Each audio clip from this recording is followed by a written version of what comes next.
Hello guys, another video here. TV.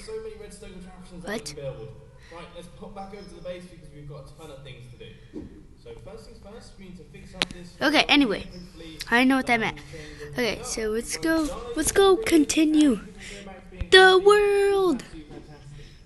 Why am I lying? Okay, saps. Oh, wait, look who we have. Oh, wait, no. Now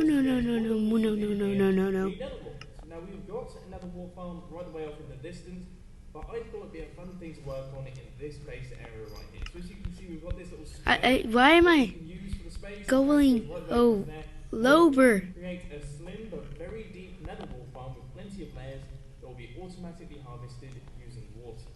I think it seems like a pretty cool idea, but I am going to have to do some quick designing in my redstone testing. Let me do it. I gotta do it fast so it fixes itself there.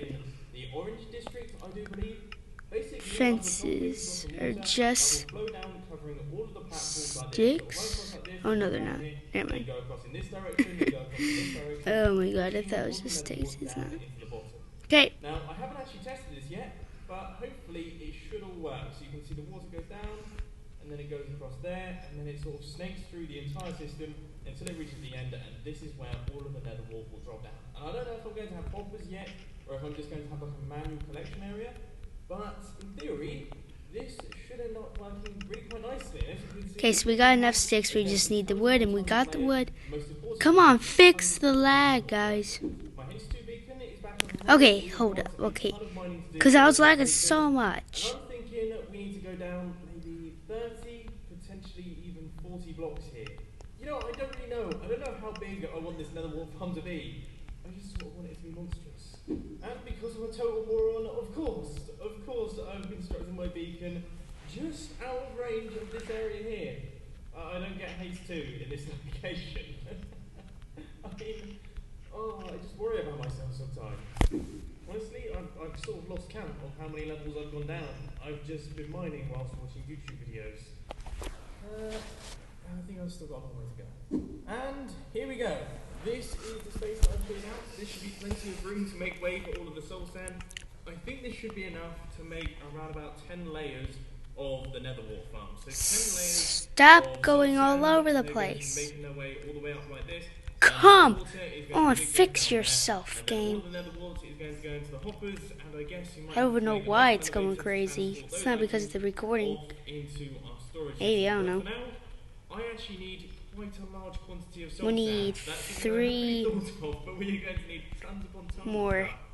I think it's stopped going all over the place. I could probably actually get these. It is the standard gear repairing session. I actually have quite a lot of gear that is running low at the minute, so I think we're going to have to do like a full repair mission. I think I've found the perfect location for soul sand. I am absolutely blasting through here. I don't have any fire resistant potions whatsoever, and I don't even have a boat on me. So I am definitely in a little bit of trouble, especially if anything with blaze or ghast comes up to me. But right now, I'm getting tons upon tons of the stuff. I think I've got... Here we got glass. I've got a bunch of stacks here. You know what? This might just about cover us. Wait, I didn't want to make glass. I was supposed to make smooth stone. I've got a bunch of it left in my inventory. And I've already started work on placing in our platforms. So these are the platforms that are going to... Okay, hold up. Give me a second, guys. And one thing that I have just realized... Save and quit to the title really quickly. I might not always want to fix yourself, game. Then of course I have to replant the entire thing, and that's a massive pain in the backside. There we go. Oh wait, I think I might know why I'm lagging. I think I might have so many chickens that I'm lagging. That might be the issue. I'm not lying. I really think that might be the issue. So we're gonna find that little baby cow. I have got a lot of soul sand to place in. We have got 2 of the layers, and I do believe we have another 7 to go. Wait. And believe it or not, guys, all of the first, let me find that cow. All in place, and there we go. That right there was the final platform. So we have got a bunch of massive layers of soul sand. I haven't actually counted them yet. We've got 1, 2, 3, 4, 5, 6, 7 layers in total. Now, I don't actually know how big these things are. I think they're 14 blocks long, and they're 1, 2, 3, No, 4, you were a 5, zombie. 6, 7 blocks wide. So if someone wants to do the maths to work out how much nether wart I'm going to get from this thing, that would be greatly appreciated. But now what we have to do is we have to work out A, how all of the redstone is going to work, how we're going to do the water dispensing, B, apparently fall down to the bottom, and C, work out how we're actually going to pick up all of these items and transport them anywhere. And as usual, we have got absolutely no cobblestone. We've got loads of stone, but we don't have any cobblestone. Of course, you can't craft a dispenser with smooth stone, which means that we're going to have to go mining for the stuff. I can't believe episode 103, we're going to have to go out mining for cobblestone. It seems ridiculous. Also, if anyone knows where my cobble breaker pickaxe is, that would be greatly appreciated. I can't seem to find it. I thought that was it, but apparently that's not quite it. I have completely lost my non-silk touch efficiency 5 pickaxe. This looks promising. This looks very promising. Right, okay, we've got smooth stone. Smooth stone. Oh, come on, there's got to be cobblestone. None. And by the look of things, none. What? If it's called Cobble Shop, why are they only selling smooth stone? Ah, that really got my hopes up then. I so thought we were onto a winner. Finally, I've managed to locate the cobblestone breaker. It was actually inside the back cave. Must have been where I was working on that armor stand area that I was doing. So I am now in the process of taking out a huge area of cobblestone. Just right the way over here with my haste 2 beacon, I hopefully should be able to get enough stuff, but by the look of things, I've been a complete moron, and I've started using my silk touch pickaxe instead. Honestly, my brain isn't working properly today, just bear that in mind. Now I know it may not look like much has changed in the previous few clips, but I've actually just been planning out and working out what we're going to be doing for this entire farm. So what I've done is I have created a 3/3 system. So these dispensers right here, if you activate these dispensers, you'll get the full enchilada. Alright, you'll get the full thing, the entire farm will harvest, and it will work really wonderfully. And I'm going to try my best not to fall down that hole right there, because that could have been painful. But then the next section is slightly further down. You can see we've got a bunch of dispensers down here, and that will do around about half of the farm. And then right the way down at the very bottom, I don't actually know if you guys are going to be able to see this, but right the way down there you can see we've got another set of dispensers. If you activate those, you get the bottom third of the design. So essentially you have like a toggleable, how much nether wart do you really need for this situation? Just hit that button and you'll get that much. I hope that makes sense. So now what we have to do is create an input system for it, which is going to involve a few levers, a few buttons, and a few pulse extenders as well.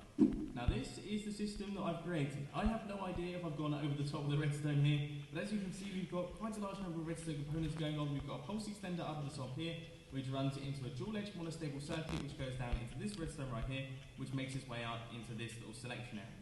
So essentially, you select one of these pistons. For example, you select this one, and that means that half of the farm would be harvesting, for example.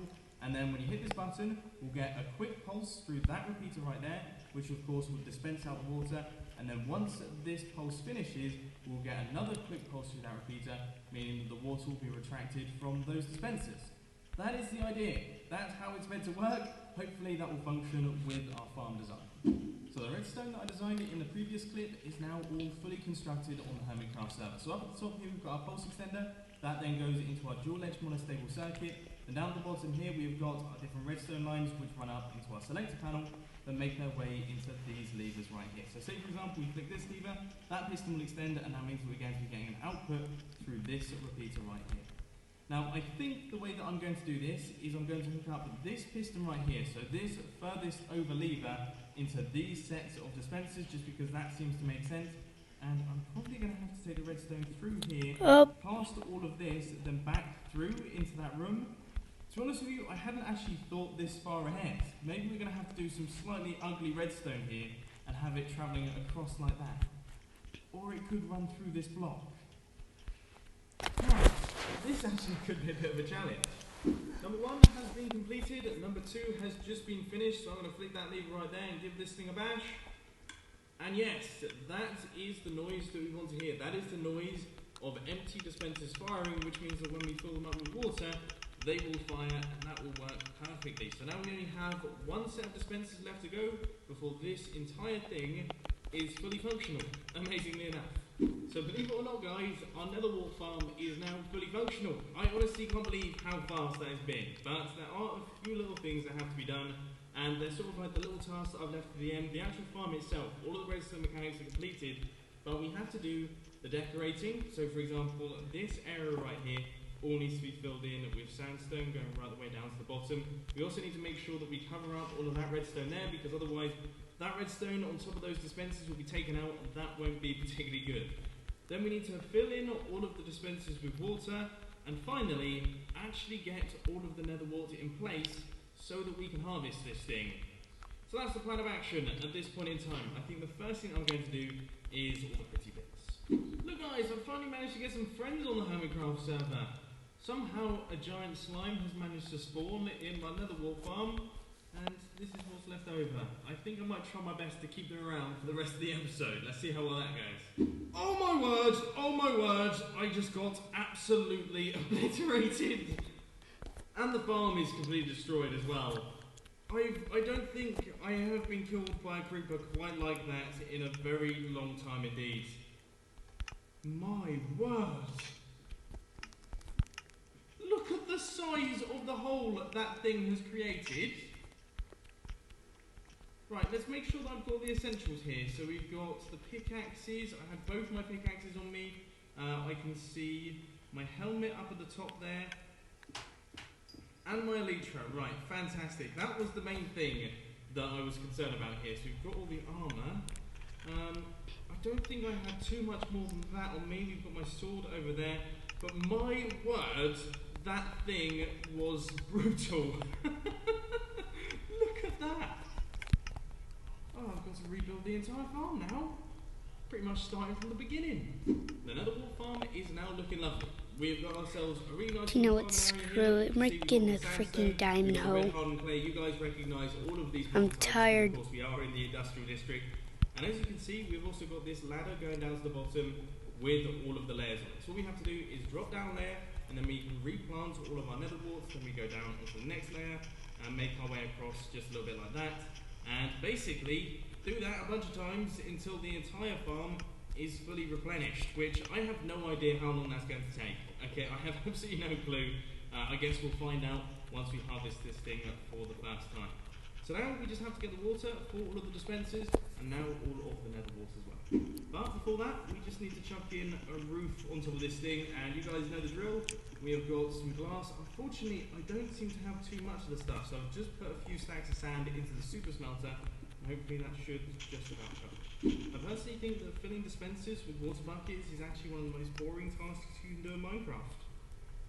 I mean, there's literally nothing exciting about it. Especially on soul sand, so you can't even move fast. This is literally the most boring thing you can do in Minecraft. Let me know if you think there's other things. Oh no. Yeah. I totally should have lit this place up. Why on earth? Why are there so many creepers down here? There's another one there. I thought things couldn't spawn on soul sand. Right, let's light this up. That was, yeah, pretty bad. Can we just take a moment to admire the size of the hole created by that creeper explosion? Honestly, what is up with the creepers in here? It's like they're, I don't know, it's like they're strapped up with TNT as well. I actually give up. I seriously, what? Oh, and there's more, right. Why did I not light this up in the first place? Oh yeah, I remember. It's because mobs shouldn't be able to spawn on soul sand. They don't spawn on soul sand. I guess they're just spawning on the other blocks. They're making their way into the system. Good news everyone, the farm is now fully completed. Everything is watertight, so no water should be able to flow out of the farm. I've also covered up any holes in the edges of the farm, which means that hopefully no mobs should be able to spawn in here. Everything's also been fully lit up so that nothing can spawn, which is good. All of the dispensers have been filled in with water. No. I'm not doing what Mumbo Jumbo happens. I'm better with creepers. Because I'm epic. I think we have finally managed to come together and finish this thing. Now I have to say, I was not expecting this to take as long as it did. I thought this would be quite a small little project that we could do in the first half of the episode, but no, it's taken up my full recording time right here. So So what I'm going to do is I'm going to pop off to the other nether wart farm. I'm going to pick up some nether wart, chuck that into this